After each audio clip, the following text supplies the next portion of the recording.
Hello అండి అందరికీ. నాకు ఒక్కొక్కసారి దేవుడు కూడా స్వార్థపరుడేనేమో అని అనిపిస్తదండి.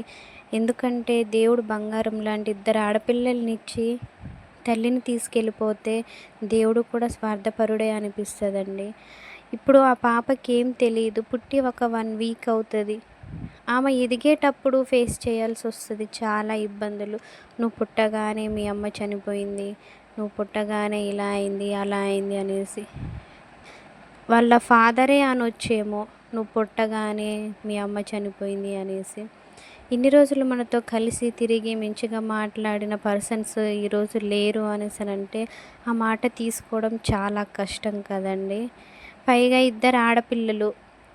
ఇప్పటి జనరేషన్ అస్సలు బాలేదు. ఆడపిల్లలు బయటికెళ్తేనే చాలు ఇలా ఉంటది, అలా ఉంటదనేసి మనం ఎన్నో న్యూస్‌లు సోషల్ మీడియాలో చూస్తూ ఉన్నాం.